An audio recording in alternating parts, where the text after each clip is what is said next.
Was popular YouTube, another day, another demo. It's been a week since we posted something that wasn't a stream highlight, so let's get back to our roots here and talk about a Patreon demo for once. Okay, let's have a tiny little moment for chat. Okay, they can come on screen, say hello.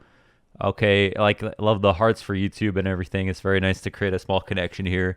But this one's going to be a Patreon demo that is the last one before we close it out and stop doing the Patreon demos for a bit. I might bring them back. Some people did ask for them to come back, but I'm not sure if they will be back.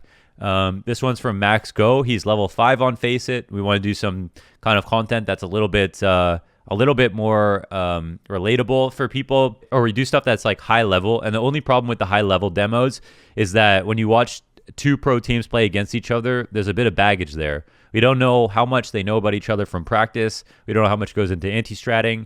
We don't know if certain individuals make plays when they press tab and see these individuals and try to play off of their tendencies that we might not be familiar with. So when it comes to learning from the pro demos, it's top shelf Counter-Strike. It's really enriching to watch. It's very satisfying, I guess, for me to cast or talk about top level CS. But at the same time, it's not the most relatable content. There's actually sometimes more to talk about in the lower level games, and that's why we're going to do a FACEIT level 5 game here today. So let me introduce you to Max Go.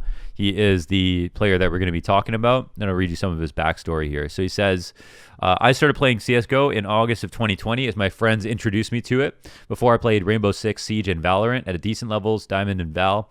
So I'm used to strategically FPS type games. In those 6 months, I've racked up a total of 1.3K hours. And I'm proud to say I've maintained almost 100 hours per 2 weeks. So a lot of dedication, 100 hours over the course of every 2 weeks. It's safe to say I've been grinding these games out as I fell in love with it. Most days consist of your own aim routine with some personal modifications and some fellow aspects of fellow casters pimp warm-up as well, and a healthy dose of aim lab to boot. And then I go to pugs with friends, old teammates, or solo. Try to get in 3 per day and play as much as I can. All great context here. After these games, I religiously sit down and rewatch one of my games where we lost or I performed poorly. I always write down and observe what I took notes on. Okay. And play a little bit deathmatch as well. I'm 16 years old from the UK. I've always wanted to go pro in esports since I started playing Rainbow Six a couple of years back, but never did anything. So as soon as Valorant Beta was released, I launched myself into the game with the aspiration to go to pro level, grinded out 8 games per day, and I always got an hour in of training so that I could one day go to a pro team. But during summer, when I was talking to a friend, he persuaded me to install CS, and ever since I have been hooked. Well, welcome, Max. That's not actually the first time I've heard this story, but that's cool. Really glad to have you. So I used to be in a team in both CS and Val, but unfortunately ended after a few months. I adore the tactical aspects of CS and love the simplicity yet sheer complexity of it. There are many players I religiously watch demos from, Zywoo, Device, and Cirque. I love these players as they get to use the op and use it in such a way it leaves a lasting impression on me and forces the enemy into unconventional methods. I've always used the op myself. Okay, so we're going to talk about this from the perspective as an opper. And I feel I'm very strong mechanically, good reaction times. 160, same as you. True, okay. Also really admire Blame F as he is a massive inspiration for me because he embodies the meaning of to be a true student of the game. Always working, always improving. And just like him, I love spending time with a team, figuring out new strats, faking old ones in the sense of team spirit is what I love most about CS. Sounds like you're a real competitor, man. Like, these are all really great things. You're putting in the time, self-aware about your position.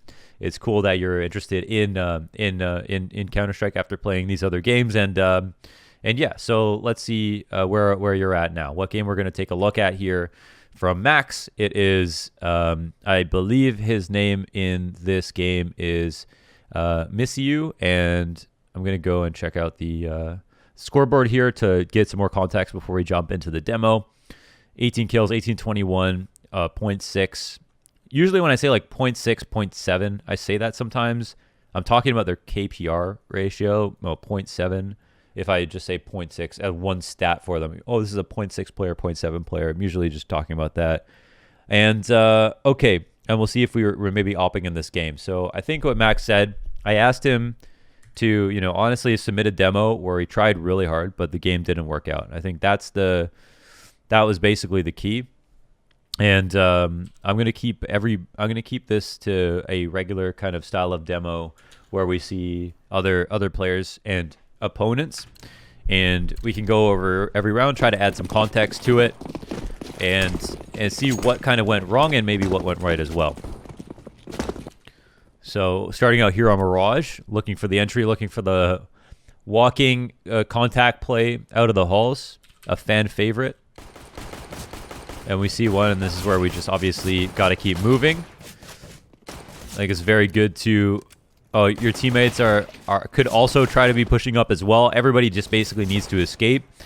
So as soon as you see someone, like, the timer hits, at this level, it's not going to matter quite as much, but you will get punished incredibly hard, really fast, if you don't continuously run out, commit, get out the window.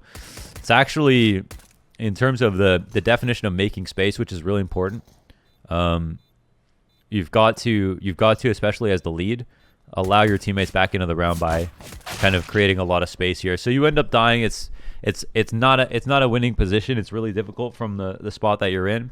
You have to hope your teammate gets a kill and then you can play off him. But it's just a little bit awkward. Individually, if you felt uncomfortable in that position, there's not necessarily a best place that you could have been standing. Get right is totally fine for a post plant. You could have been behind the pillar pushing towards Cat or wherever the plant was. Yeah, you did fine. So here are some land flashes to help get out. It's good to see that some nades. And I think we're missing a jungle smoke in this situation. And this is usually the point of regret for most people when they come up to the stairs and they like, oh, do I want to swing across? And you'll always find me doing this, just running over towards the bench, dying to the guy in connector. But of course, it's a bad habit that we know we have in here. You do great to kill one from jungle. You can see the spray control is actually quite good, not pulling down too much, and eventually we get traded down. So now out into the next round with the AK. So far, so good. Pushing in through the smoke, and we're chasing one up Cat. And now we got to be very careful about to hang out too long, right? Because of the potential Cat player that could come through. But nobody's peeked. I'm not sure if that's actually smoked behind you. Let me just take a quick peek. Oh, there is one player on Cat watching this. Throwing some shots this way, and the molly doesn't go deep enough. Now, mollying is actually great for Cat just because if I see a smoke on Cat, I'm going to push it a lot. Honestly, if people are smoking Cat, they're really relying on that smoke to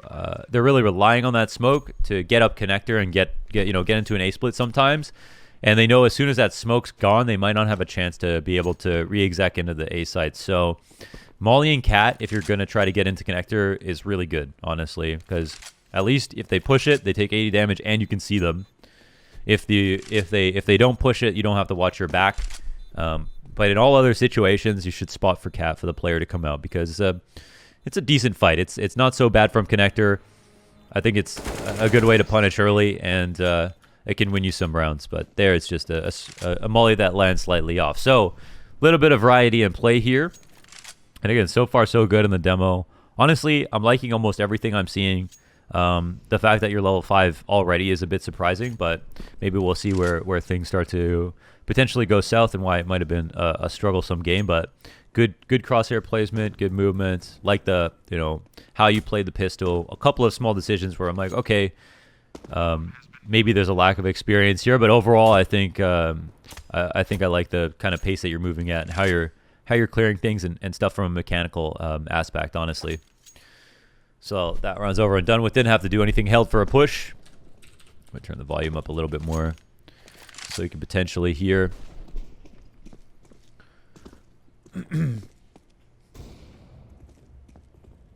And we're out for mid control. Your teammates are all over the site. Right, it's hard to see how this game could even be losing, so this will be an interesting one to see. And that deep molly again, it's very good. We're trying to close out this angle, and it's totally fine to try to take the fight that way. You went for it early, you missed your first bullet, didn't carry forward the spray, it's okay. Okay, and now we're off to the op. Okay, let's see how you op here on T side. I think they're pistoling again because you managed to win that last round. So maybe we'll go op versus op in this following one. Got your team going for mid control a lot, and everyone moving again with a very, very high tempo. 2 ops T side. Ambitious. Overlapping. Oh, okay, but you got a meat shield in front of you. A shot's dropped.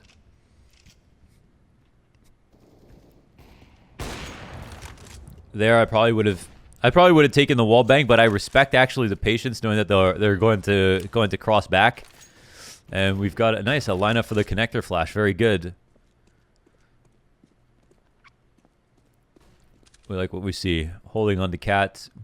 Bomb on your back. It's actually been quite common to have the opper have the bomb in a lot of execute type situations.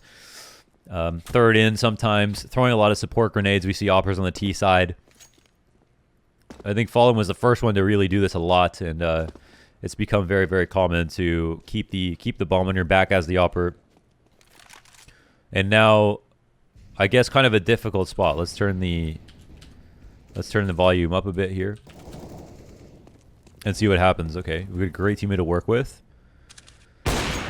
And yeah, instant punish on the A site. Okay, 6-1, and I think this is a game that you don't win if I'm not mistaken. So this is probably a good setup. Oh shoot, another great shot. Parallel into CT. Is this the eco taking place? That's what we'll soon find out. Okay. See how the angle clearing looks. Wow, always very patient to just go for your shots is something I've noticed. And the running 1D to end your life. Post plan still 1. Everything is still going very good. Okay. This it's actually such a great build up to what could be a tragic end. How does this all happen?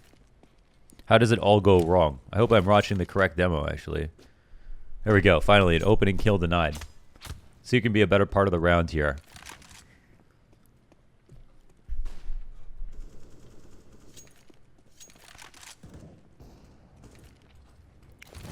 I think most of the time, it's actually your teammates are doing so much, are getting so many good kills on opening fights that they don't even need your services really. So this is just a totally fine position again, moving nice and slowly. I think in terms of mechanics, the only thing I've seen that I would probably add to the way that you fight with your op is to add a bit of a drag shot so that you can potentially micro adjust a little bit better, because it seems like one thing is I do like the patience sometimes when you're waiting for a better opportunity, but sometimes I think it'd be good to be able to do some kind of micro adjustment flick or to just to like drag shot across your screen instead of going from like totally stiff and then flying across and then clicking. I find that sometimes misses can look even worse when you try to go for kind of a very hard flick on every tiny shot. And I can tell that you're already very patient. You're not worried about shooting. You're not worried about taking too long to shoot. So that might be a good thing to try. But I actually don't want to be too quick to call any one style wrong when it comes to the way that you op. And that's the kind of actually the kind of like drag shot I'm talking about. It's not like an instant super quick flick. It's just like a little bit of tracking in there. And it also just kind of feels like you're expecting to hit the shot, which is great. Okay, so no way you lose this game. No way you lose this game, right? I'm actually, let me just go check to make sure that this is actually a game that you lose. Yeah, you're on the losing team. Okay, so what the hell happens here in this match? We're already 9-1 up. Let me check the demo UI. Okay, yeah, it's a long game. There should only be 5 more minutes left in this game, but apparently it all goes wrong. So let's see what happens. Oh, there you are. Hey. Okay, we're in the chats. That's beautiful. All right. So you had an opportunity to go for one pick on triple. We missed. Your teammates are looking for the entries. Here, I think you guys are completely disconnected, actually. So in your position on Cat, it might not have been the most friendly, but you had mid smoked out, and you could have been an escort for your teammates. But you see how the round just completely falls apart. Okay, so I want to compare this to like, if you're looking at this from the perspective of the radar alone, what the issue is here is that you guys had a moment where you took an aggressive pick on Cat and you wanted to hit this triple guy that maybe would have opened things up. But following that, you didn't, after getting the info on the A guy, smoke this connector out and start working on the Cat split. Your teammates are here pushing up into B. This would have been a great opportunity for you guys to join up with him. Now, of course, it doesn't help that you guys have two ops at mid, both firing off and playing this default. But now we've got a total reset of the situation. You're bleeding grenades, and we're now receding on map control with no incentive for the CTs to peek you at all. So here's where it looks like it's more of a death match, and I want you to pay attention to how you're constantly jostling back and forth between these positions, looking for punishment picks, and sometimes finding them. But no, here's an already losing spot. So I want you to be a little bit more aware of when you can move the round forward. And maybe in that situation, you could have been a part of the B exec and not so caught up in the idea of I need this kill. And just, I can actually, even with this information, move the round along, right? Seeing that triple guy is actually pretty powerful, because now he's worried about peeking you. You have a chance to actually make an advancement. But as soon as you take a shot at him and fall back to the back of mid, you can no longer help progress the round. You have to start over again, because now he'll stop being scared. He's not conditioned anymore after you wait. You'll come back to Cat, and he might be in a new position or holding you. Now you got to use new grenades to get him off that spot again. Coming up Cat is a problem, and your B guys needed your help in that position. So here you try to be a part of the rounds. You get off in the back. Unfortunate stuff. Throwing some support grenades, that's just the name of the game. Nothing that you did wrong necessarily in this position.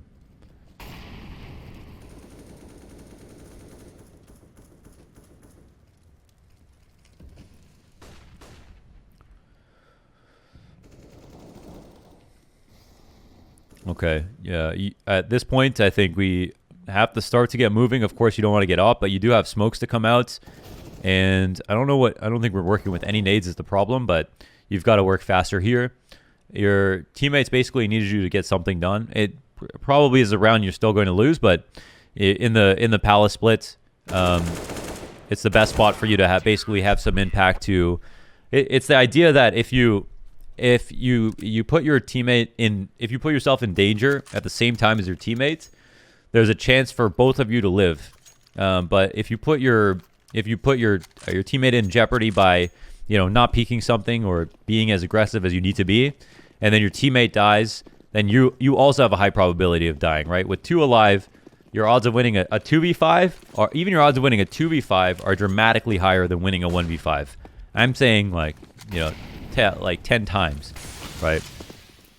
Of course, it's still unlikely, but still much more likely. And this is good. Now, we are seeing a mixed bag where some situations I can see that you understand the importance of creating space when it comes to especially these B attacks. When it came to that previous round, it felt like maybe you were less comfortable with the idea of coming out of Palace. Maybe it was the idea you were less comfortable with rifling out of Palace, but you didn't have that same. You clearly didn't have that same kind of credence for trying to create as much space for your team as possible, or compromise some positions on the site if you can, making presence where you need to, and putting the idea of map control before the idea of just winning a duel this round or whatever it is. Okay. I think it's good to see that you're also willing to entry and play slow in the same game.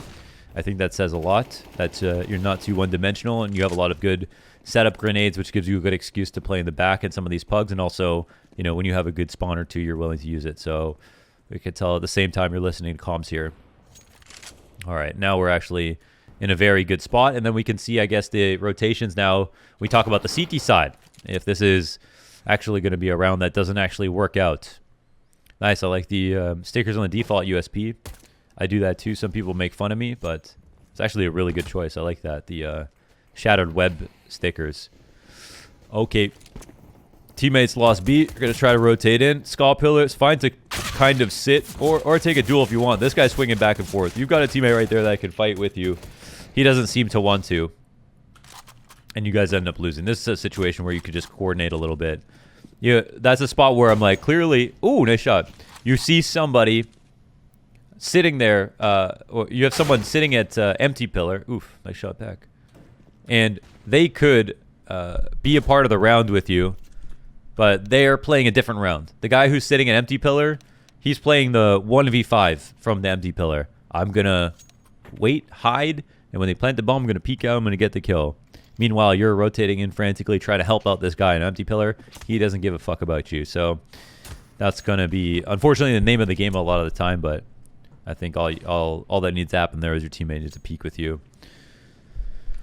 All right.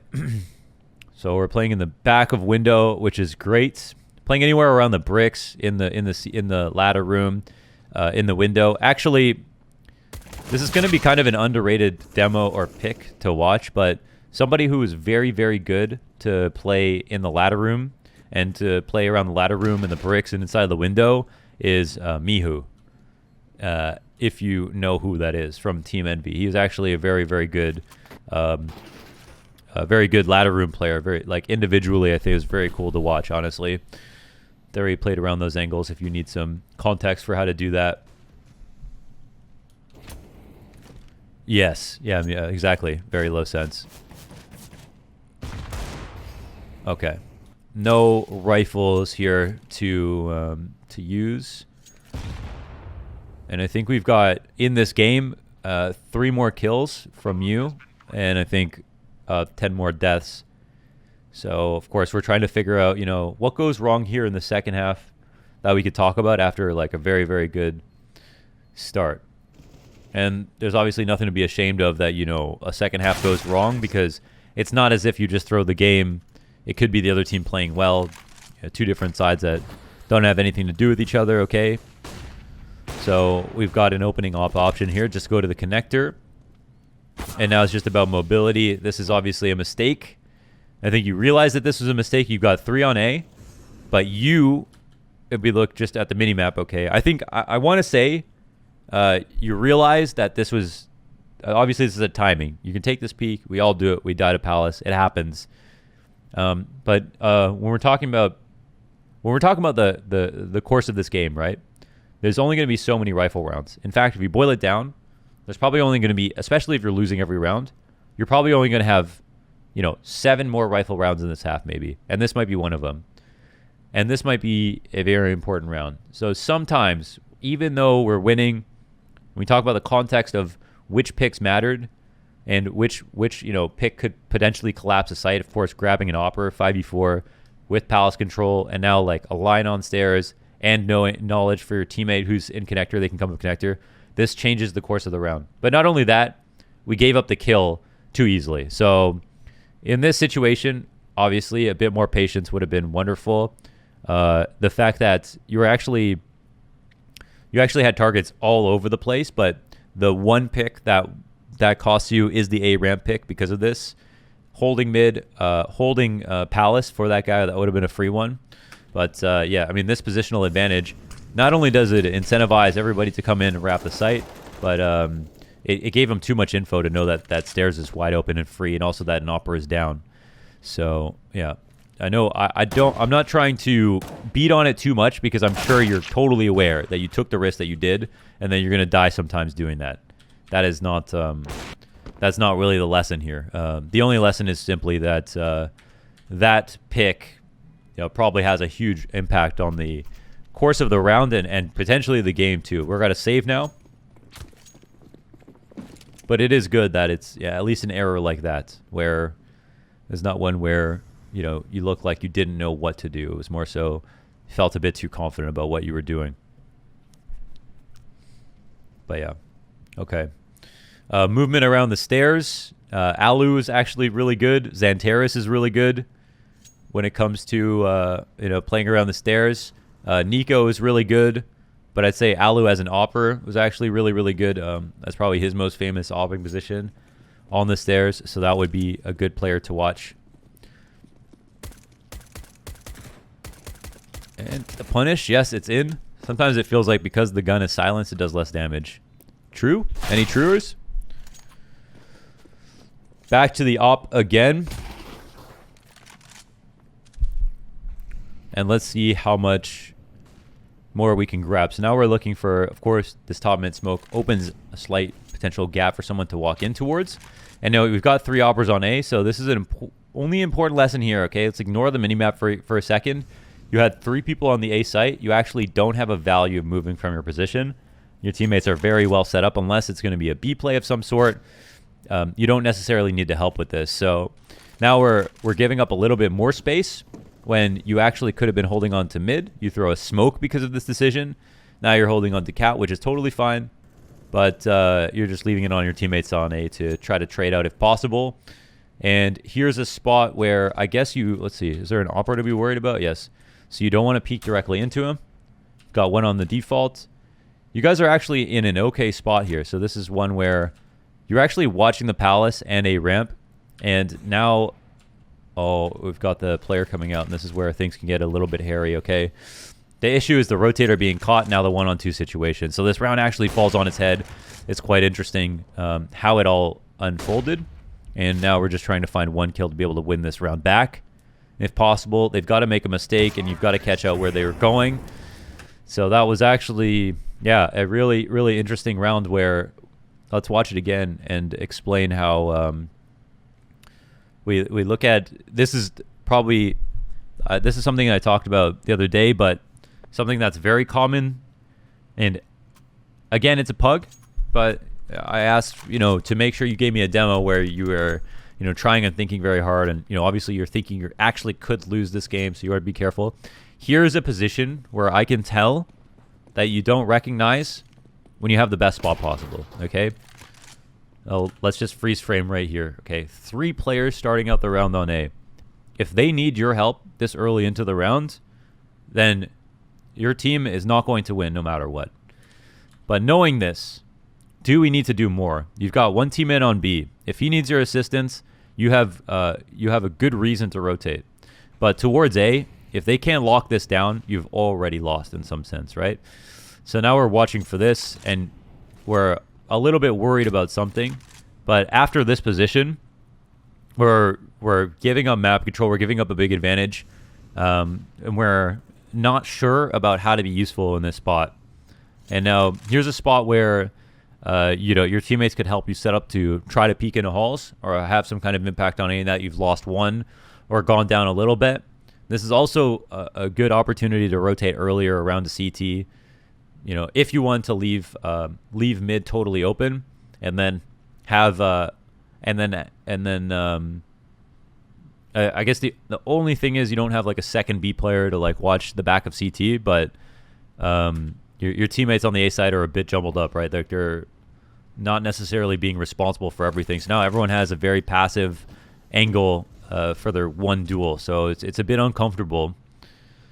But yes, at this point, you're just hoping everything goes right.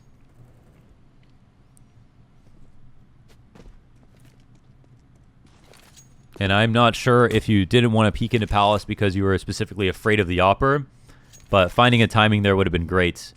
So one thing I noticed in 2 rounds so far is if we have an opportunity to set up a shot, or sorry, if we have an opportunity to get in between an op on cycle, that's this is the chess analogy that I'm going to draw to. It's getting your rook on the open file. Okay, this is something in chess where if you have an undefended line, all right, you have your op on an undefended line.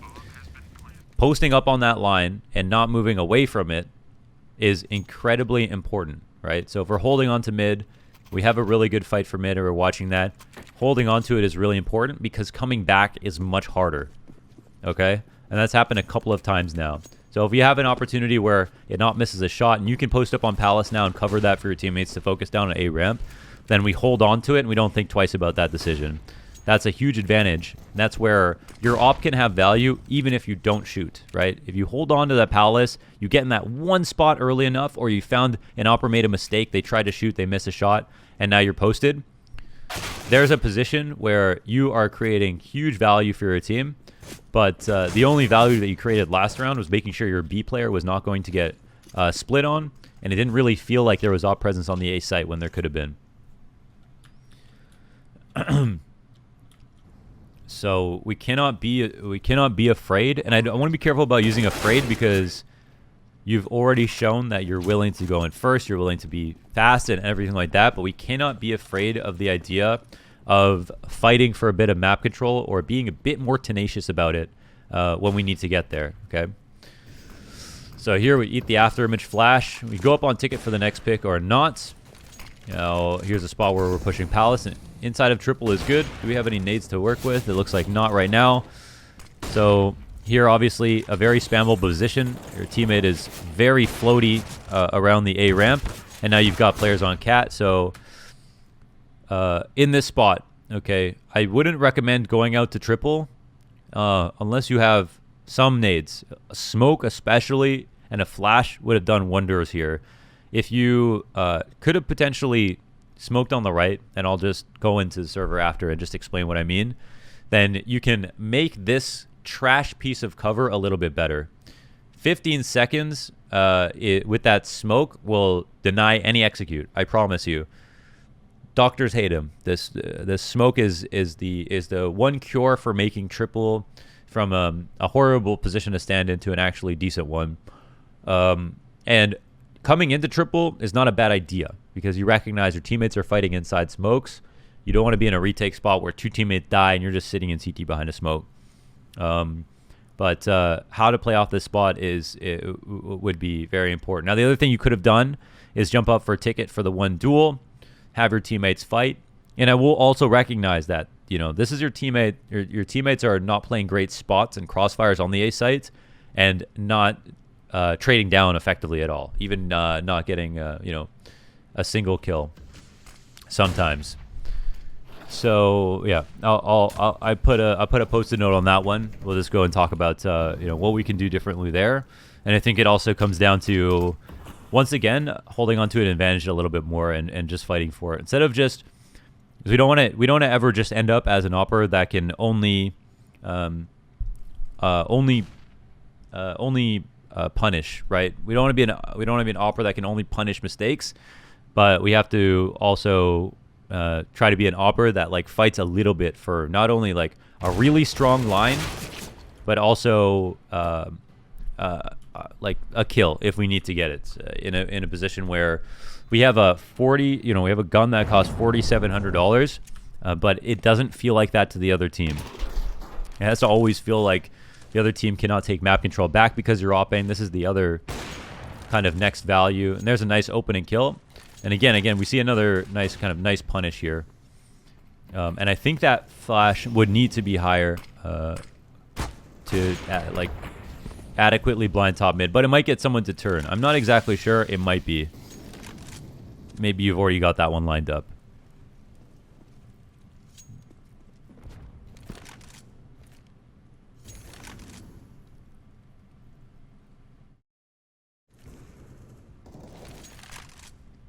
Okay.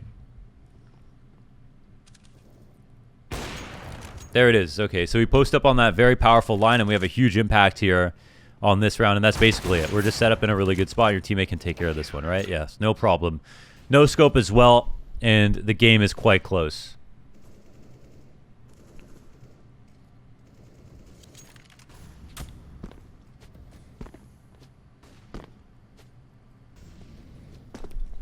Finally, a needed rotation over to B. It's a hard fake, actually. So I wouldn't be surprised if you get pulled off your post here. Yeah, because your teammate's probably asking for help, seeing so many people come out. And they are committing hard, man. 3 are actually coming out onto A. What is happening? 1 tucked in CT is waiting for the peek. He could be dying here. I think this is a spot where you do want to move into a better spot. Shots are missed on both sides, and you're just looking to get away. Wow, these rotations. This is very, very hard to get a feel for. It feels like we're always playing from behind as we're not exactly sure what's going on. The op does come back towards A, and it's just such an awkward round. Let's go ahead and watch that back one more time because of the amount that we're kind of running around.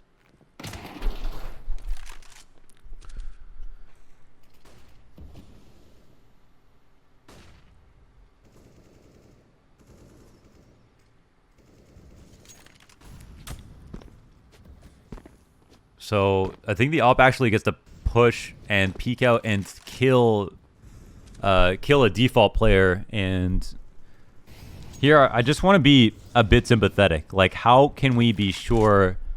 How can we be sure of anything? You're a slave to your teammates' communications, and right now, you know, it's a huge fake that's happening. So it's very, very hard to see exactly what's going on.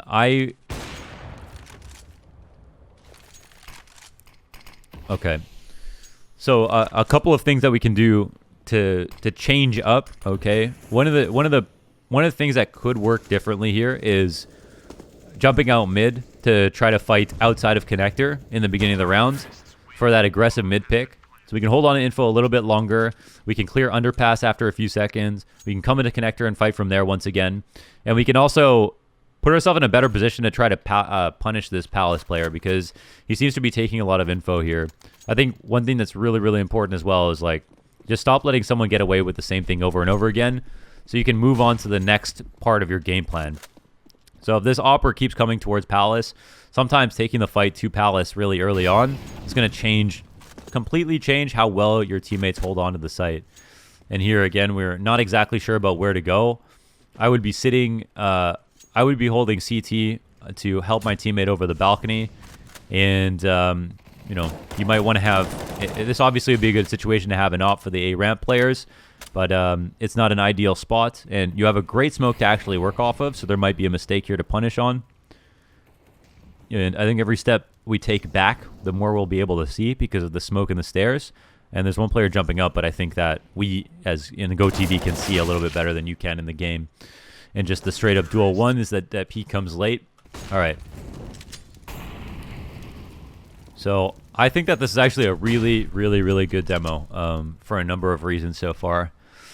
And we'll see if anything changes at all for this next round. But there's a couple of concepts I want to go over after this that we'll do in the server. And I think we have the perfect demo to try to do that.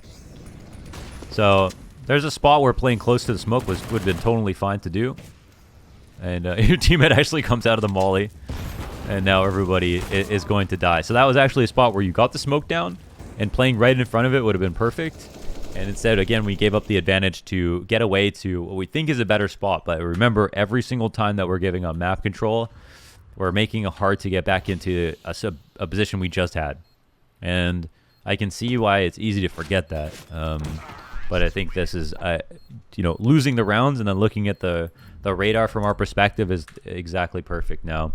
So why don't we go ahead and get into the server. If I don't see action when I'm mopping it, within a few seconds I'm already out of there. Yeah. So I want to talk about a few concepts, because there's a certain amount of, like, RNG involved, of course, in, like, finding these timings.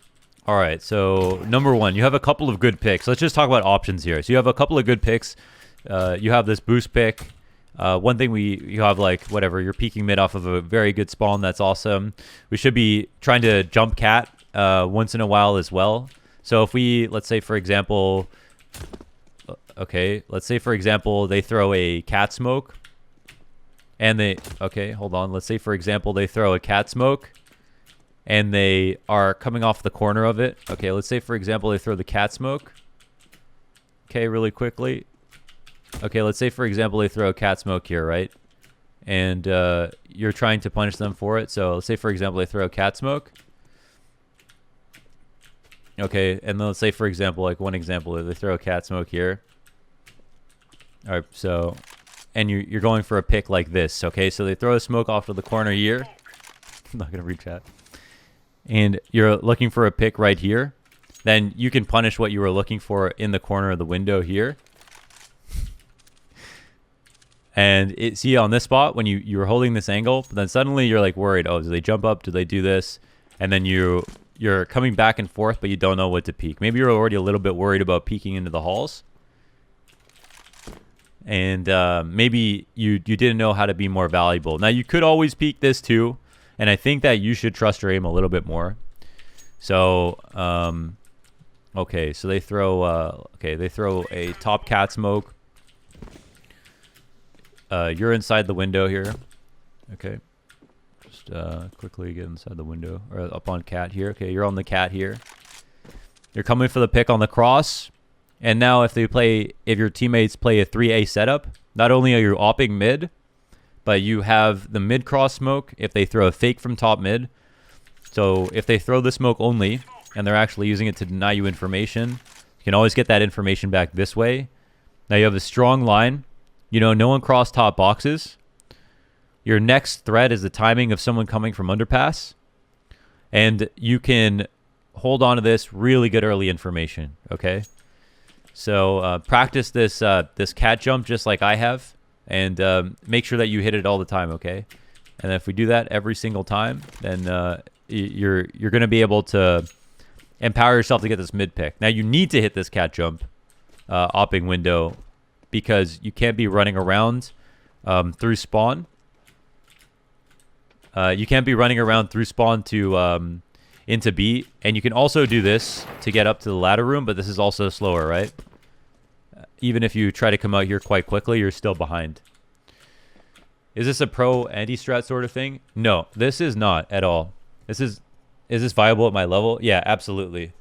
Oh, saw some Zywood demos where he would jump onto a bench below the window. Yeah. Are you talking about here? To pick mid? Yeah, I've seen him do this. This is viable at any level, yes. I think this is what you need to do actually to take your game to the next level. Because right now it seems like you can have a bad game because you miss shots or whatever, but can see you can hit shots, but what takes you to the next level in CS? Yo, Scrawny, thank you for the raid, by the way. I hope you had a really great stream. Sorry, we're just doing a Patreon demo here. What's going to take you to the next level in CS is that extra inch, okay? That extra inch, okay? Let me just, so for anybody who's new to CS, okay, you're saying you came from Rainbow Six and Valorant, okay?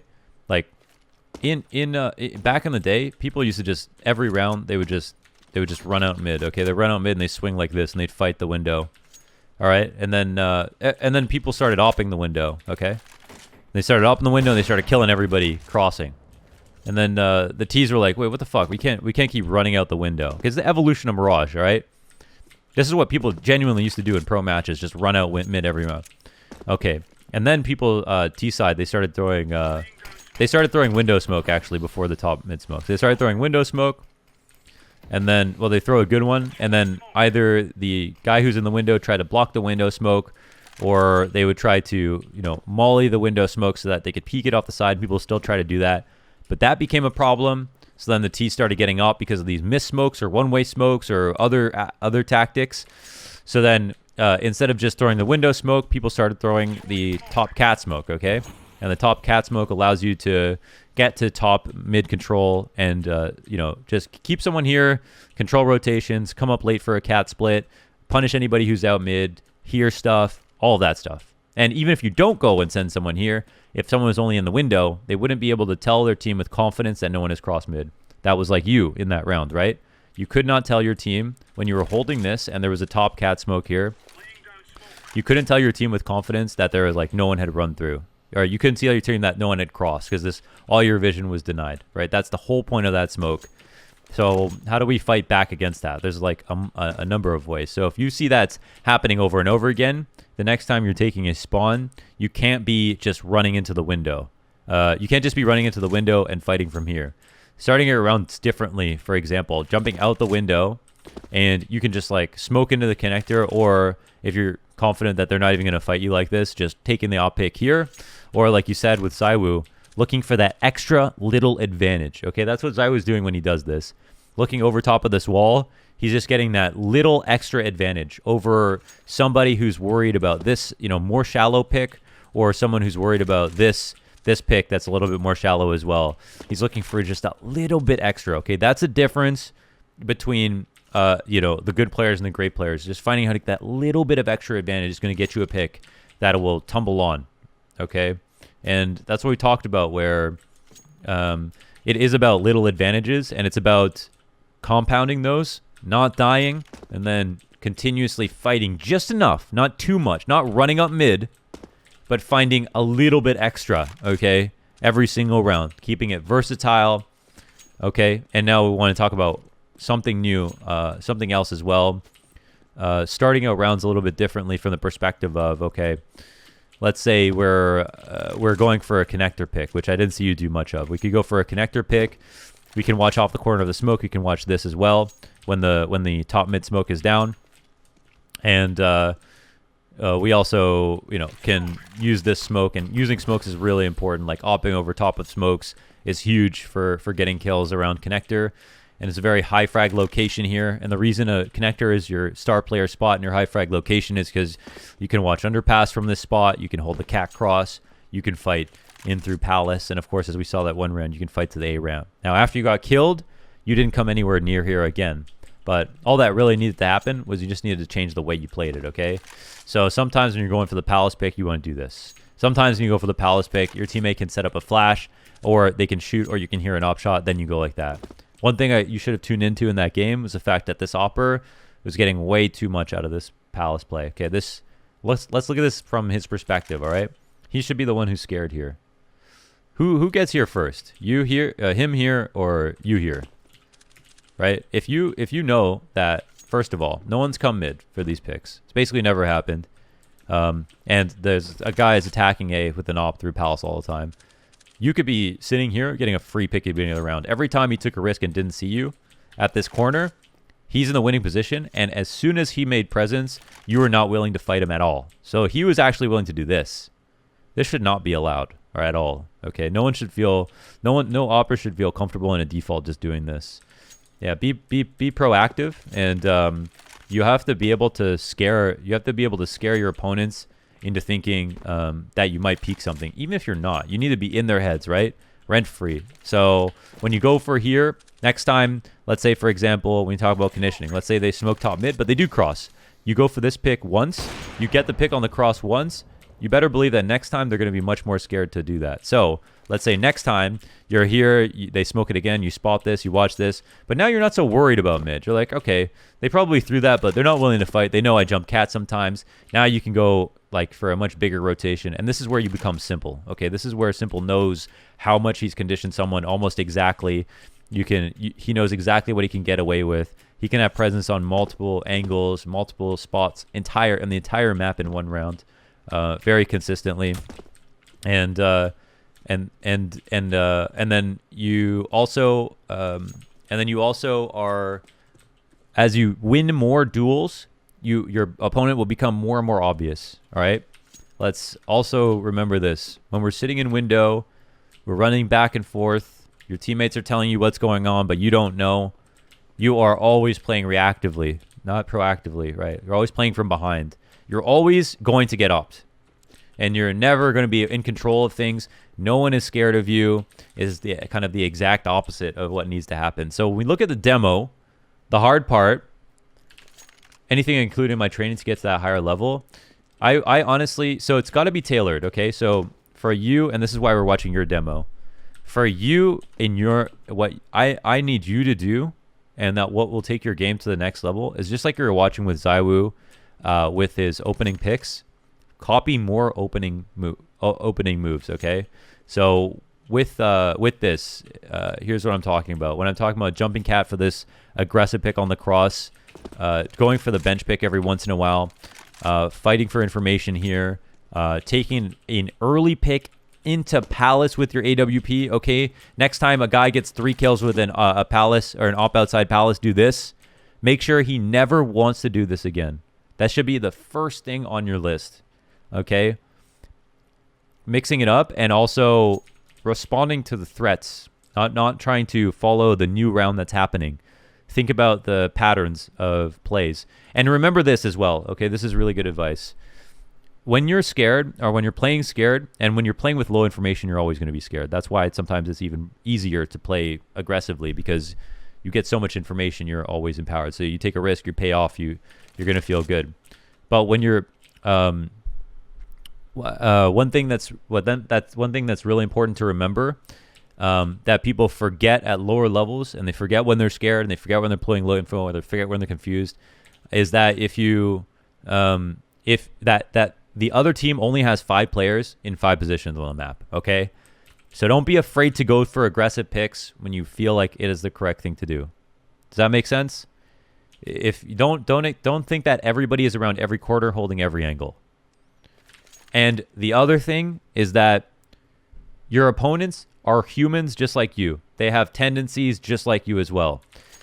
If they go palace, they get a pick, like a fucking dog that can smell meat, they're going to come back for it the next day, right? They're going to come back. They're going to go, okay, I have confidence here. I know I get space here. I've never once gotten punished here. I'm going to, not only am I going to peek this now, I'm going to peek this. That's when you know it's a bridge too far. You're giving them too much power, right? Their hair's turning yellow. You need to get ahead of that. You need to punish them back here. Okay, don't go to the pallet. Go try a new pick now. Now it's my B teammates' fault if we lose the round, not my A teammates. What about Rops? He checks every angle ever. Yeah, and I mean, not everyone can play like Rops. I think that's one important thing to remember about Rops is that you can't have 5 Rops on a team and win a round. Nobody has that much time on the clock. And yeah, So there's that. So in this specific game, opening picks, how players are doing the opening picks. Watch Stewie and Connector. Watch Zaiwu. I know, Stewie might not have the respect of all. Connector's a position he's actually great in.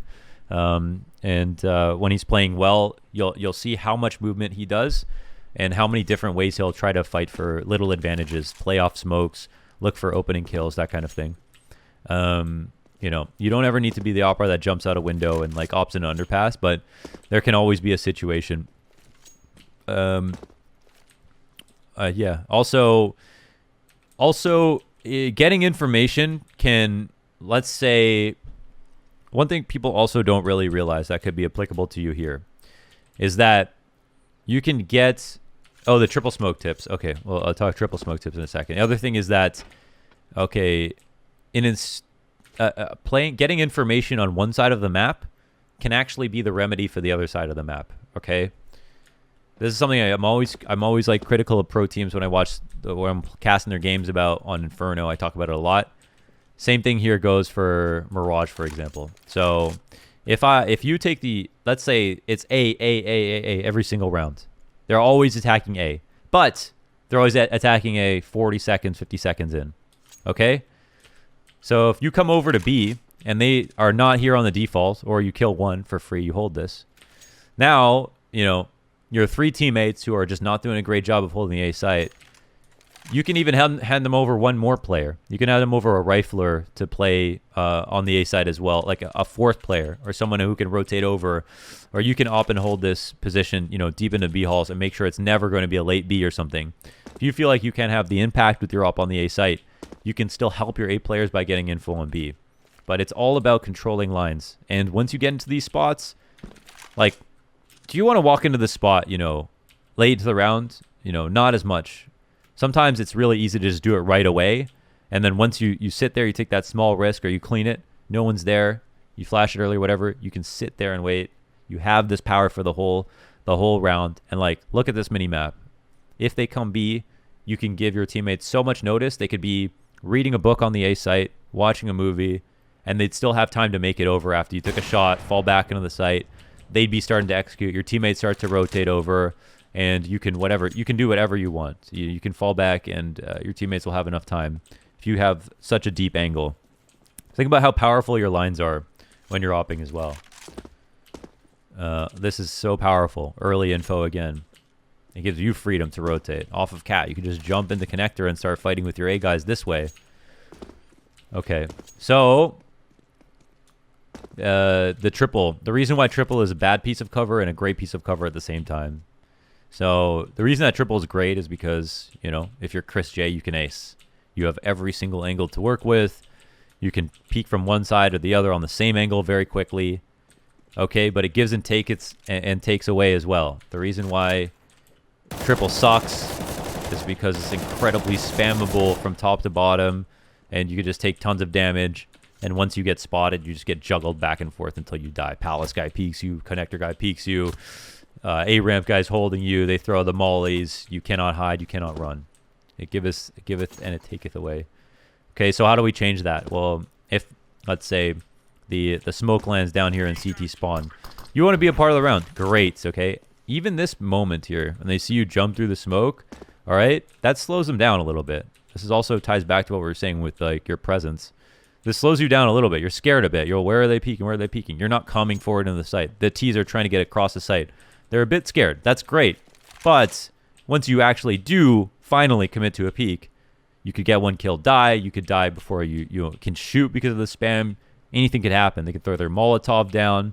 So you're on a tick. You're on a timer. So if you throw a smoke down on your side here, even if you're not using it, okay. So in the situation you were in, you saw one in connector. I think you might have only, I don't know if you had an op or just a rifle here, but you saw one down in connector. But now you can actually fall back around the smoke and look at the angles that you would have been exposed to from the A ramp. Well, with the smoke down, you're not exposed to those angles, and you can actually walk around and fight. And this is a one-way right here over towards the palace. You will always win this duel, I promise you. And now you can also clear this out, and you can walk into default. You can literally change your position entirely. But not only that, because you just showed yourself here, they always have to be worried about this pick, right? They always have to be worried about this pick. When they're coming onto the site and you're busy moving around, killing their teammates, they're thinking about you when they're like constantly worried about these two positions, or, you know, this smoke down but not molly, someone could push through. They're splitting their attention the whole time. So try not to go triple unless you have a couple of nades, and then, you know, simple as like a smoke and a flash. If you get a kill, drop the smoke, you know, multiply your position, get out of there, go for some new type of peek. Give yourself a way out, but don't play triple most of the time if you don't have a way out, unless it's a very, very desperate situation. It's like the UFC fighters say you always have to give puzzles for your opponent. Right? Exactly. That's a great analogy. I haven't heard that before, but I really love that. Is there anything else that we could go over that we want to talk about? Is there any questions that you have that you want answered in this, or anything that you want to talk about?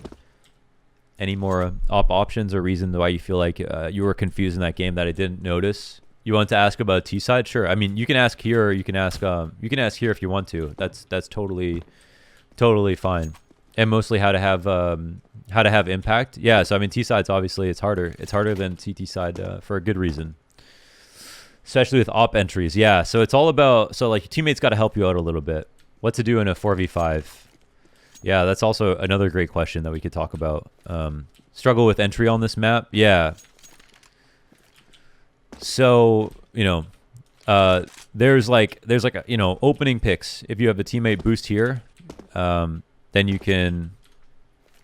Okay, so your teammate here on the A ramp can allow you to pick the cross. You just have them. You can just have them crouch or whatever for the A ramp pick, and just pick. And just pick with your op on the A ramp. You can also, if you think that they're gonna go for that, you know, punish with the push and palace, you can op passive here. You can go for your mid control with your op the same way that you did before, like off the corner of your top mid smoke. You can op in a number of ways. Not all of them are gonna work too well. I think with the top mid smoke here, then there's gonna be a bit of smoke in your face here that you can op over top of. You can opt for the cap pick just by walking down. And like if you're going to see oppers in pro matches, a lot of times they're going to be clearing these angles, but they're not going to really expect to see people a lot. Okay, but like in this position, they might be, you know, really doing this to see if someone's going to be on cat. Then you're looking for the cat bricks peak, and then you're just moving into this position, and you can get opt in basically any of these different spots. Server work, yeah. We're just talking about different op openings on T side now and how to have impact. So basically, the demo we just watched was, honestly, I was really impressed with the way that you were clearing angles, and also the way you're using grenades and the way you were clearing angles. And I could see exactly why you felt uncomfortable, which was also great. But yeah, we just did the demo review, so now we're just looking at the tail end of it. And there's different styles of coming into the round with an op. So like let's say, how do I think about this? Okay, let's say when you're coming in as you're execing B with your teammate, your team, okay, on an op. Your two teammates are with you. You're not going to be first in with your op coming for this execute. What you're going to do is come in third. and your teammates are going to explode. And the idea with your teammates exploding are they're going to be trying to stretch thin the CT defense, right? They're going to overload the CT defense. The CTs that are going to be here are going to constantly see targets. Okay, they're going to hear one's going to jump out this way, one's going to go out this way, and now suddenly, boom, this is the area at which, you know, a T can be. All of these spots, okay? And then guess who's third in to come for the punish? It's you right here, okay? Then you can come in. So what's really key about this is your spacing. An op just posts and trades. So what's really key here is your spacing. Your teammates are coming out on execute. You're coming in right behind everybody else. And as soon as your best friend jumps out of the window and then you hear this guy start shooting at the window guy, boom, instant trade, right? That's your key op pick. Or your teammate on the van, you just post up right there. He posts up right there. You go for the trade. Instant trade. Instantly, you're trying to play with your team and abuse the fact that you have like a tiny little punish window. But a rifler who's peeking something that your teammates are trying to entry is somewhere you can probably punish very, very, very quickly. Okay, if you just use your sound properly. And then that's how you can have like really, really fast impact. And then ultimately with your op, you're going to have an easy round because T's become CTs in the post plant, right? It doesn't mean to be a fast pick on ramp. Exactly.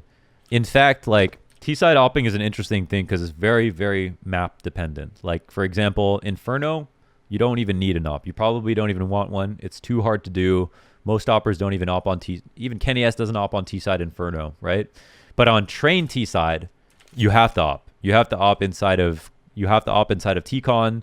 You have to literally sit there for the whole round, holding on to different parts of angles. You have such powerful lines, you cannot give up that position, and you have lots of that abused explode potential that I was just talking about. So, for example, let's go over to train to give more context, because it's not just about Mirage here, right? We're talking about having impact as a T-side opper, but every map is a little bit different, and an op is a very, very unique role in that way where it can be totally different. You don't have to go for the same opening op pick, and you sure as hell do not have to simply just do something super aggressive at the beginning of every round. Yeah, exactly. So honestly, train is an opera's playground, yes, and it is really, really hard, obviously. Okay, so here's why. All right, so here's the tricky part. Here's the benefits. We talk about powerful lines. Okay, get this in your head. Okay, because when we talked about Mirage and where you're going back and forth between window, never actually holding on to the map control, and then constantly having less to work with, and then not even being comfortable to go back to the spots you already had. Think about this, right? You're constantly trying to do that on train. So when you're here, you're constantly holding on to this super powerful line all the way to the back of Ivy, and you never know when someone's gonna peek or if they're gonna come up to the back on the ladder on 5. You're gonna hold on train stopper, super powerful line. Like look how much distance you have that you cannot have with an AK. Right? You cannot, in good conscience, hold this much space with an AK. But with an op, you cannot turn it down. It's the entire site, right? It's the entire site, basically. This is like being able to sit in a ramp with cover and look at and spy on everybody. So here, as an example, exploding pop with 3 players is the op and third is smart. Yeah, so I just wanted to talk about that. So we talked about how on let's say in terms of your site take on train, you've got your smokes down, E-box smoke, and your sandwich smoke. Not a good E-box smoke, not a good sandwich smoke, but you're just trying to explode across the site. But you're trying to explode. You're trying to take back 6 control. You're trying to get over the right side of the site here, and your opper coming out with all these powerful lines. Let's say if they just decided to jump out and you want to go dry, you could have a pick from just here with teammates coming out to pick all the way down into Ivy. Now, how often is somebody going to be fighting or showing themselves here, like very in an outer exec? Just coming into the round thinking about, oh, I've just got to like pick into Z. That's the only way I can be useful. That's the wrong way of thinking about it. Use your teammates as ways to get audibles, ways to get blips on the radar, ways to get attention drawn, and use that to like peek out and kill them before your teammates even have to. And then once you are out and you know, the anxieties are gone once you find that opening kill. Once you find the opening kill and you have any kind of advantage, 4v3, 5v4 on T side, you're in such a strong position. On most maps, misiu, you have an advantage in a 4v4 on T side. Most maps. Even just 1 CT down for 1 T, most maps you're good. In a 4v3, a 5v4 for T side, you have a huge advantage. You have a really, really strong spot. And it's already hard enough to try to hold on to the A site in the 5v5. Now with the opening kill, which should be the most anxious part of the round for you, this is where you basically just want to funnel all your resources into a really like a nice explosion and then take advantage of the chaos. Try to just be quick to responding to where your teammates are fighting. This kind of thing. If you want to try to be a part of the round. I would be so curious to watch another demo from you in the future. I have arrived, but what about nuke? Obviously, CT side op is overpowered. What about T side? Yeah, I mean, like on T side, you can be creative with like the way that you approach rounds. You absolutely do not need an op on T side nuke, because things can be very, very closed off. But you can. I mean, there's no. You can op on any map. You can op on any map on any side if you want to. But yeah, I can't hold angles to save my life. What's wrong with me? I think if it's an issue with holding angles, it's probably like visualization. I think that's a really big thing. So let's say you have wall hacks on. You're holding this angle here. Let's say you have wall hacks on. Okay. You know the guy, and you know the guy is right here. You know he's right here, okay? You're holding this. But you know he's there. You can see him. So when he peeks, you're going to hit the shot, right? So what's the difference? The difference is, number one, you can't visualize this guy that you think is here. So now I'm holding this angle. I don't know. I can't see the guys here. The difference is I can't visualize. I can't believe. This is what Simple does really fucking well, by the way. I can't believe that this guy is here. I don't trust it. I don't believe it. Okay? Just make sure when we're holding angles, we are expecting the peak, and we know what kind of peak, and we have an idea of what kind of peak is coming. That's going to affect how good your aim is, how many shots you're going to hit. Sometimes you're falling asleep because you're holding an angle because you know you're supposed to, but you don't actually believe there's someone there. You're not thinking about where people are. You're just, again, reacting. And when you're reacting, you're losing. In CS, when you're reacting, you are never going to be a good player. You're only going to be, at best, you can become a mechanical god. You're never going to become a good player. You're going to be some insane, get 3 kills and exits fragger, but you're never going to be a good player. If you never try to actively think about where people are before you even get there. You have to believe in your intuitions. You're also never going to improve your intuitions if you never visualize or think about where people are. And I'm positive that a huge reason why Simple is so good and some other players of his caliber are so good is because they just have such an insanely accurate inventory of where 5 people are on the map after countless rounds of practicing visualization and understanding where people are going to be. Your reaction time goes up when you know somebody's around a corner.